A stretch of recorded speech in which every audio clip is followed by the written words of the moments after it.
Hello friends. तो आज का जो टॉपिक होने वाला है भारत सरकार की प्रमुख रिपोर्ट से संबंधित। इसमें 6 से 7 रिपोर्ट को मेंशन किया गया है। तो एक एक करके सारी रिपोर्ट्स मैं आपको क्लियर कर दूंगी।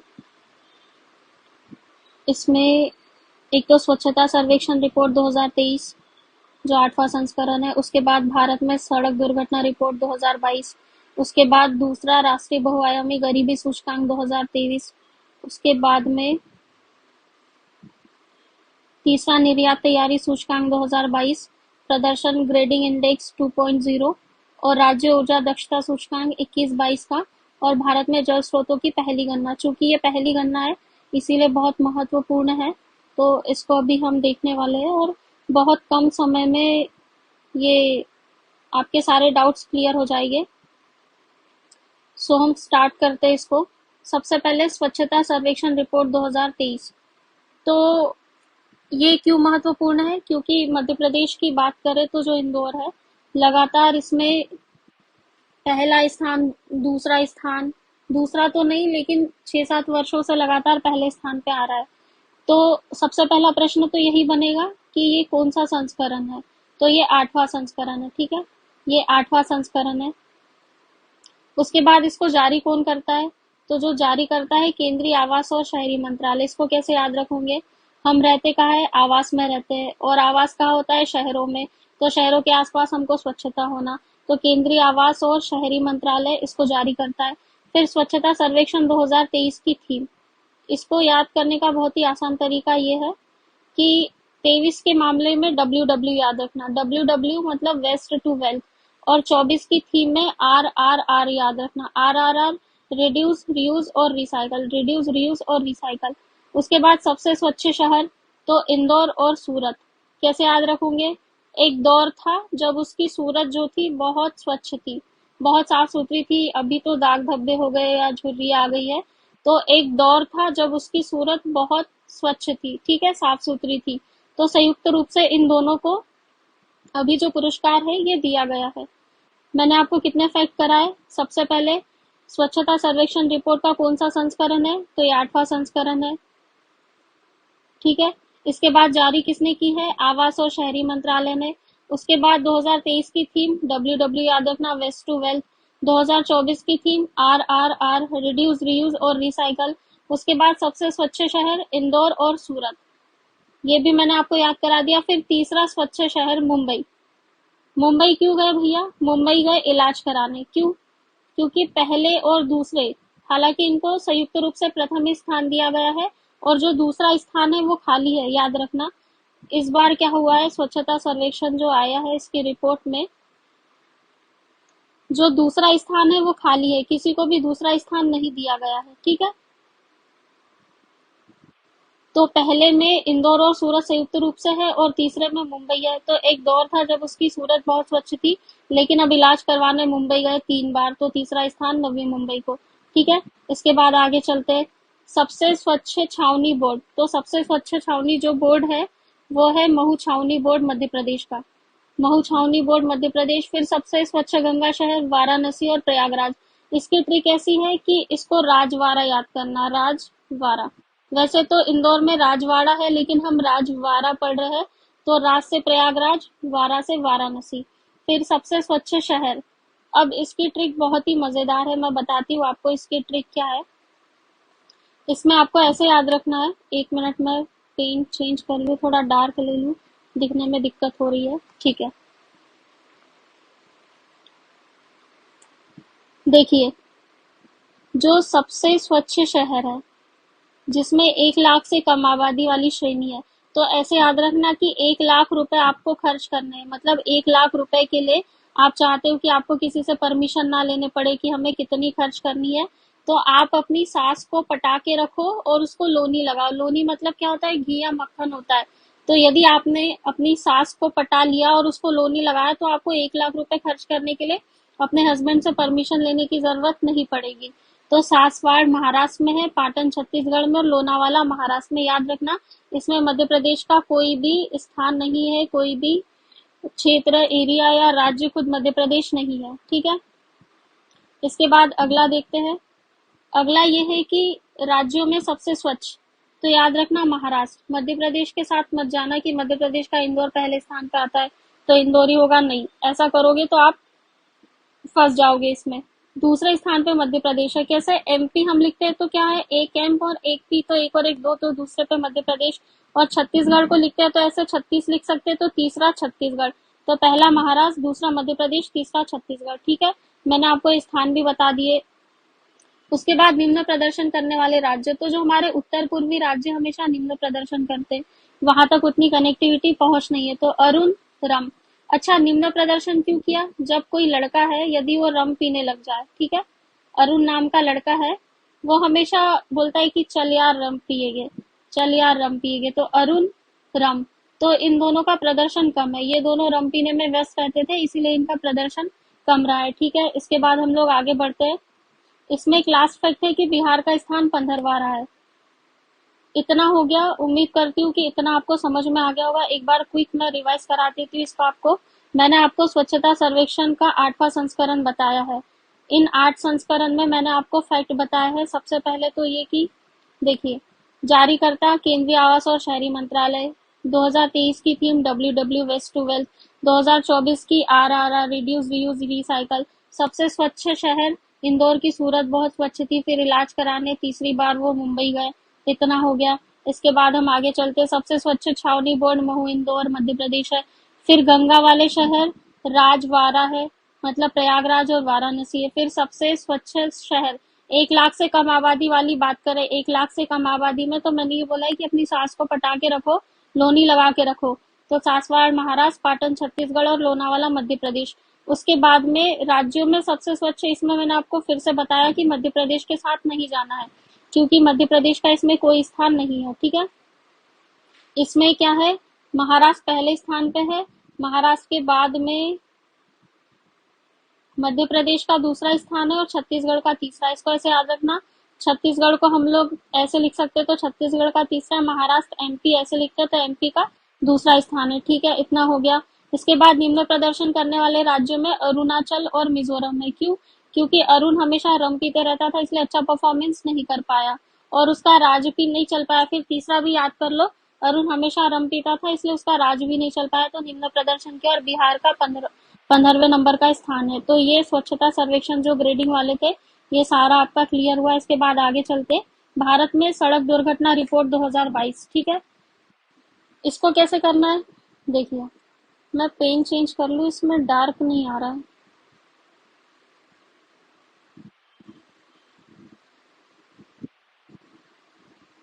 चलिए देखते हैं।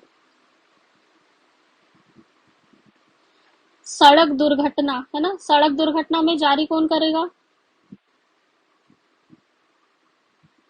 इसको जारी करता है सड़क परिवहन और राजमार्ग मंत्रालय। भैया तुम सड़क पे परिवहन चलाओगे, राजमार्ग करोगे, सड़क पे ही यातायात करोगे, तो सड़क परिवहन राजमार्ग मंत्रालय ही इसको जारी करेगा। उसके बाद में 2022 की तुलना में 22 में सड़क दुर्घटना में इतने लोगों की मृत्यु हुई है, जो 21 की तुलना में 11.9% की वृद्धि हुई। यदि कहीं से प्रश्न बनेगा तो ये बन सकता है कि 2020 की तुलना में 2021 में सड़क दुर्घटना में कितने प्रतिशत की बढ़ोतरी हुई है, तो वो 11.9% की बढ़ोतरी हुई है। ठीक है, इसके बाद में अगला प्रश्न ये आएगा, हाँ, ये पूछा जा सकता है, मैं बताती हूँ इसको कैसे याद रखना है। बहुत ही आसानी से आप इसको याद रख पाओगे। देखिए, एक सेकेंड, हाँ, तो राष्ट्रीय राजमार्गों में कितनी मौतें हुई है, राज्य राजमार्गों में, सड़क दुर्घटनाओं में और अन्य सड़कों में। तो आप राष्ट्र का याद रखो भाई, एक राष्ट्र का दूसरे राष्ट्र से 36 का आंकड़ा है, एक राष्ट्र का दूसरे राष्ट्र से 36 का आंकड़ा है, तो 36.2 है ना। एक राष्ट्र दूसरे राष्ट्र से दो दो बातें करते रहता है और 36 का आंकड़ा है, तो 36.2। और राज्य, भाई राज्य, एक राज्य का व्यक्ति दूसरे राज्य से कभी दो बात कर ली, कभी चार बात कर ली, वो कहते हैं ना कि इनके बीच दो दो बात हो गई, तो ये दो दो की जगह चार चार बात कर लेते, तो 24.3 राजमार्गों में। और जब आप इन दोनों को जोड़ दोगे और उसको 100 में से घटा दोगे, तो जो अन्य है 39.4 वाला, ये यहाँ पे आंकड़ा आ जाएगा। उसके बाद आगे चलते हैं, 2022 में सबसे अधिक सड़क दुर्घटनाएं तमिलनाडु में हुई है, 13.9। इसको कैसे याद रखोगे? देखो, एक लड़का था, वो क्या कह रहा था? तू मिल, तू मिलना, है ना? त को हटा के मिलना कर दो, यहाँ से मिलना। तू मिलना, मैं तेरी दुर्घटना करा दूंगा, ठीक है? तू मिलना, मैं तेरी दुर्घटना करा दूंगा। तो उसने क्या किया? वो मिलने आया, तो उसने 13.9 दुर्घटना करा दी। तमिलनाडु 13.9 दुर्घटना में पहले स्थान पे है। सबसे अधिक सड़क दुर्घटनाएं तमिलनाडु में हुए। उसके बाद मध्य प्रदेश 11.8। हम हर जगह पहले पहुंच जाते, पहले स्थान, पहले जाओ पहले पाओ। तो 11.8, 8 काट मची रहती है। तो 11.8 मध्य प्रदेश में सड़क दुर्घटना में दूसरा स्थान आता है। तो पहला किसका है? पहला तमिलनाडु का है। उसके बाद मध्य प्रदेश का 11.8 है, ठीक है? फिर सड़क दुर्घटनाओं में सर्वाधिक मृत्यु उत्तर प्रदेश में हुई है, 13.4। देखो, 13 में 3 दिख रहा है आपको, और उत्तर का ऊ दिख रहा है। ये दोनों कैसे है? 3। ये देखिए, उत्तर प्रदेश को जब हम लिखते हैं तो यहाँ इससे 3 बना लो, तो 3 से 13, तो 13.4। 13.4 किसका है? उत्तर प्रदेश का है, ठीक है? फिर दुर्घटना में सर्वाधिक मौतें दो पहिया चलाने वाले से हुई है। तो दो पहिया, दो दूनी कितना होता है? 4। तो एक पहिया ये और एक पहिया ये, 4। तो 44% की क्षति इसमें हुई है। इतना क्लियर है? इसके बाद आगे चलते, दूसरा राष्ट्रीय बहुआयामी गरीबी सूचकांक जो 2023 में जारी किया गया था। अच्छा, अब इसको जारी कौन करता है? तो भैया नीति आयोग ने इसको जारी किया। क्वेश्चन क्या याद रखना है? क्वेश्चन ऐसे बनेगा, सबसे गरीब राज्य कौन सा है? तो बिहार, क्योंकि ये हार गया था। ये हार गया था और यहाँ की गरीबी 33.76% है। प्रतिशत पूछा जा सकता है, बिल्कुल पूछा जा सकता है। तो बिहार है और 33.76% इसकी गरीबी है। इसके बाद सबसे कम गरीब केरल, इसको तो याद रखने की जरूरत ही नहीं।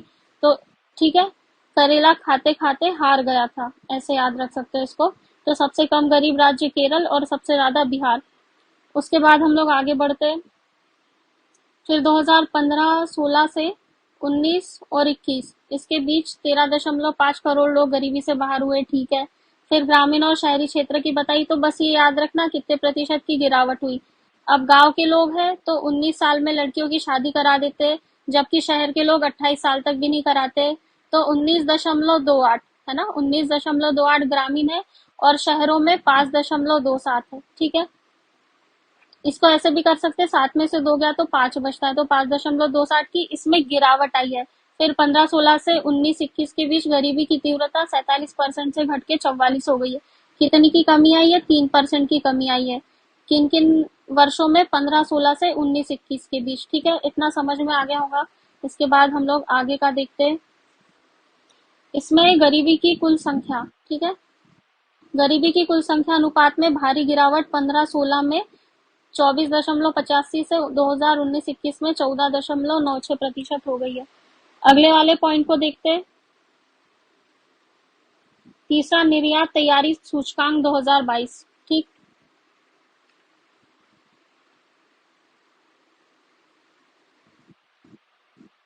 इसको जारी कौन करता है? मैं यहाँ इरेज कर लूं, ठीक है?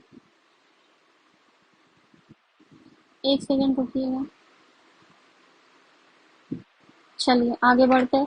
इसको जारी करता है नीति आयोग। अभी गरीबी वाला भी नीति आयोग ने जारी किया था, और निर्यात तैयारी सूचकांक भी नीति आयोग ने जारी किया था।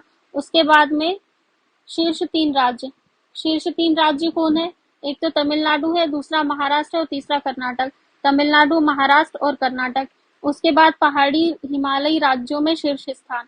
याद रखना, जो पहाड़ी राज्य कौन सा है? उत्तराखंड। तो पहाड़ी हिमालयी राज्यों में शीर्ष स्थान उत्तराखंड का है। उसके बाद केंद्र शासित प्रदेश या छोटे राज्यों में शीर्ष स्थान गोवा। छोटे राज्यों में गोवा है, पहाड़ी राज्यों में उत्तराखंड है, शीर्ष 3 राज्यों में तमिलनाडु, महाराष्ट्र, कर्नाटक। ये तीनों दक्षिण भारत के है ना। तू मिल, हारे मत, और उसके नाटक को अपन देखते कितना नाटक करता है। तो तमिल, महाराष्ट्र और कर्नाटक, पहाड़ में उत्तराखंड है, और छोटे में गोवा है, और बिहार का 22वां स्थान है। इसके बाद हम लोग आगे चलते हैं। आगे प्रदर्शन ग्रेडिंग इंडेक्स है, ठीक है? आगे प्रदर्शन, सॉरी,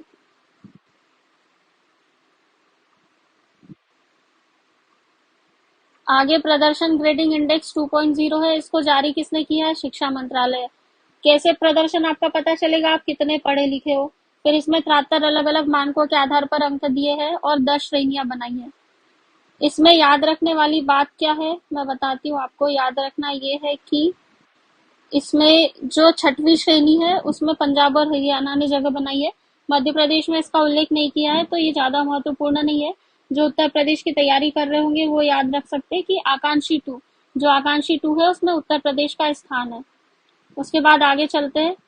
राज्य ऊर्जा दक्षता सूचकांक 21-22, इसमें क्या याद रखना है? इसमें याद रखना है कि इसको जारी किसने किया है? केंद्रीय ऊर्जा मंत्री आर के बिस्ट। ये पूछ सकते हैं कि आपके ऊर्जा मंत्री कौन है, तो जो आर के बिस्ट सर है, आर के सी, सॉरी बिस्ट नहीं है, आर के सी सर जो है केंद्रीय ऊर्जा मंत्री है। उसके बाद फ्रंट रनर अचीवर श्रेणी, तो फ्रंट रनर में आंध्र प्रदेश, कर्नाटक, केरल, और अचीवर में असम। अ से असम। फ्रंट एक इंसान है जिसको दिखाई नहीं देता था, मतलब जो आंखों से अंधा था, फिर भी उसने बिना नाटक किए, आंखों से अंधा था फिर भी उसने बिना नाटक किए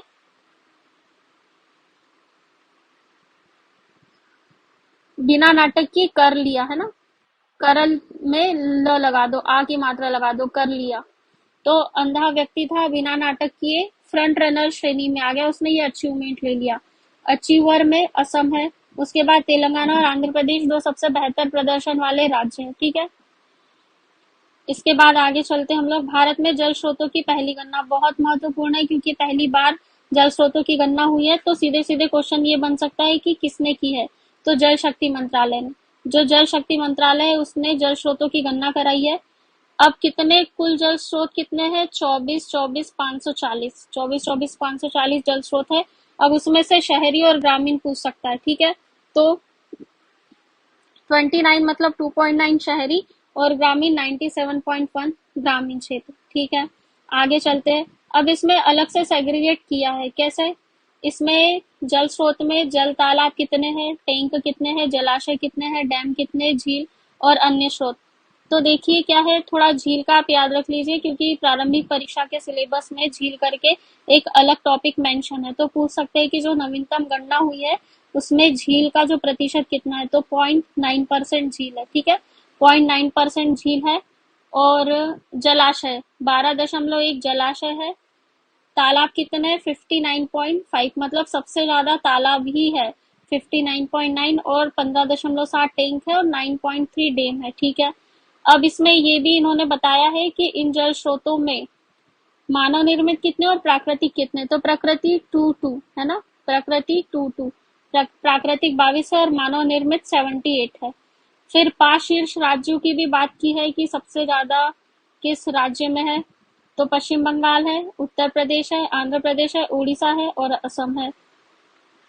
पश्चिम बंगाल, उसी के ऊपर उत्तर प्रदेश आएगा, दक्षिण में आंध्र प्रदेश, वहां पास में उड़ीसा, और उत्तर पूर्वी राज्य असम। इसमें एक क्वेश्चन ये बन सकता है कि जलाशय स्रोतों के मामले में कौन सा उत्तर पूर्वी राज्य है जिसने अपनी जगह बनाई है, तो असम ने बनाई है। इसके बाद आगे हम बढ़ते हैं। तो जल स्रोतों की जल स्रोतों की संख्या में अंतिम राज्य सिक्किम है, ठीक है। सिक्किम वैसे भी सबसे छोटा राज्य है, तो अंतिम राज्य सिक्किम है। और आंध्र प्रदेश में टैंकों की संख्या सर्वाधिक है। वैसे आंध्र प्रदेश ने भी जगह बनाई है तीसरे स्थान पे, तो यहाँ टैंक सर्वाधिक है। और वैसे देखा जाए तो जो टैंक है कितने प्रतिशत है, मैंने अभी आपको बताया था, तो देखिए 15.7% टैंक है, जिसमें आंध्र प्रदेश ने पहला स्थान हासिल किया है, ठीक है। पश्चिम बंगाल में तालाब और जलाशय की संख्या सर्वाधिक है और जल संरक्षण योजनाओं में अग्रणी राज्य महाराष्ट्र है। तो मैं उम्मीद करती हूँ कि सारी चीजें आपको समझ में आई होगी। आप इस वीडियो को 1 से 2 बार और देख लीजिए तो और सारी चीजें क्लियर हो जाएगी। So thank you so much.